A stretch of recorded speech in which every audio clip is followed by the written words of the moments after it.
Joining us right now to discuss all this, former Georgia Senator and Trump campaign surrogate David Perdue. He's also the former CEO of Reebok and Dollar General. Good morning to you.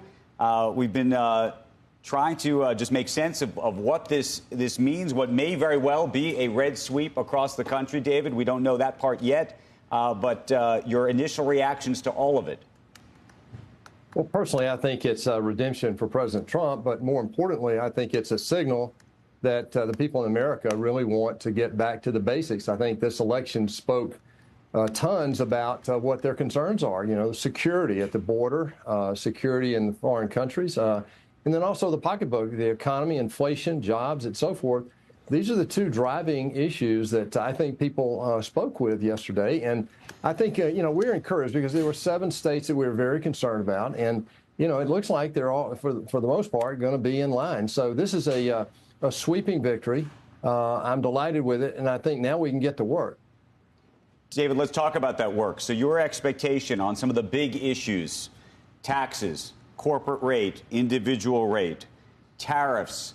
We've heard former President Trump, now going to be the president again, talk so much about those. How do you think that all plays out? Well, Andrew, I think what we have a roadmap. You go back and look in 2017, I was in the White House shortly after he was elected, and he talked about the same issues we have right now, how to get the economy going. We focused on regulation, energy, taxes, and banking. You'll see some of that now, but also you've got a foreign situation right now that's very troublesome. You have 2 existential threats, in my opinion.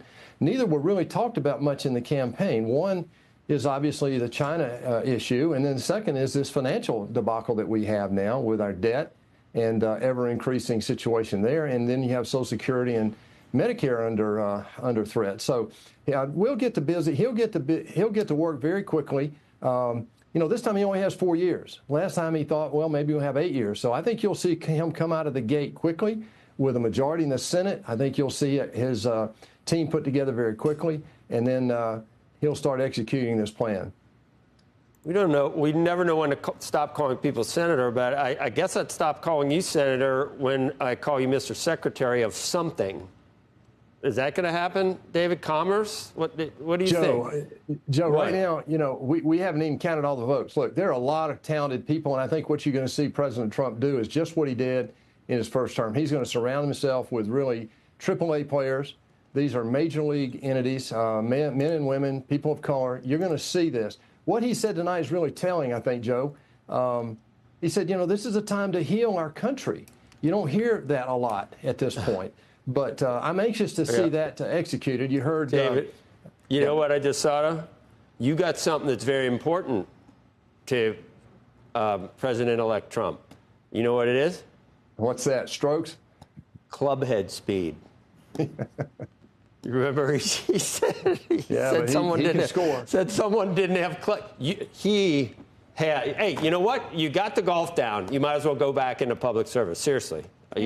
That's right. Go ahead. David, we have talked a lot about tax and other financial implications, markets implications from this. We have not spent much time this morning talking foreign policy. How do you think this plays out when President Trump has said one of his first prerogatives is going to be dealing with the situation or trying to solve the situation between Ukraine and Russia? What do you think happens with the Middle East? Well, I think there are 3 priorities right now. One, and he said this on the campaign trail, one is to stop the fighting in Ukraine. I mean, I think this can be done. He's got contacts. He knows how to do that. And then, of course, the Middle East. I mean, this is very dangerous. Iran and Israel have an open, undeclared war right now, mostly cyber. But you see that going on before our very eyes every day. And then, of course, there's China. Now, the tariff issue was part of the foreign policy. We made it part of the economic conversation, but it was just as much part of the foreign policy. Our supply chain is way over too dependent on China and other foreign countries. So I think you'll see him come out of the gate. Meaning that you support the CHIPS Act still? Well, I don't know. That's been a big question. I think that'll be modified, but you'll see him come out of the gate quickly on all these fronts because 4 years goes by very quickly, as we learn. David, one of the other questions we've been talking about all morning is the role that Elon Musk is likely to play in this administration. We talked about trying to create a more efficient government. There was a tweet he put out this morning. Maybe we can even put it up on the screen, very reminiscent of an old tweet that he had put out when he first bought Twitter, where he came in literally physically holding a sink I don't know if you've seen it. He's now has an image of himself superimposed over the Oval Office, also holding that sink. What does that look like to you? We've also noted that Tesla stock this morning is up about 13% on the back of this news.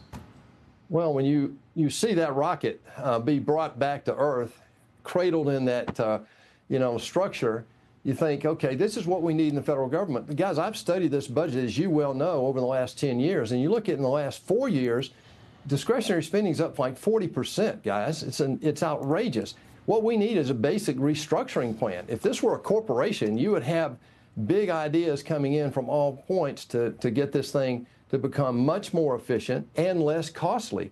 I think Elon Musk plays a very significant role in this. He has Donald Trump's trust, he has the ideas, and he's not afraid to break some glass. So I think you'll see him in the administration in some role, but I think his advice is going to be invaluable no matter what role he plays. We're showing that tweet right now. I don't know if you have an opportunity to see it from where you're sitting. Separately, we've been talking about sort of winners and losers this morning, and I'm curious, as somebody who's in the investment world and business world, and you've looked at it, some people saying, you know what, this may be great for TikTok. The president has said before that he may not want to shut down TikTok. It may be bad for Meta, given some of the comments he's made about that company. We're looking at, as I said, Tesla up 13%. We saw Rivian, by the way. I don't know if I could explain it, down about 5%. What is your thought in about some of those names? Well, I think the big winner is very clear. He committed to it. I think a lot of us are committed to this. That's a renaissance of domestic manufacturing. Look at our supply chain. Rare earth elements, shipbuilding, steel. We've got to rebuild that here in the United States. So you're going to see tax structures, tariffs out there that will encourage domestic manufacturing to return to the United States. I think that's going to be the huge winner in the first couple of years of the Trump administration.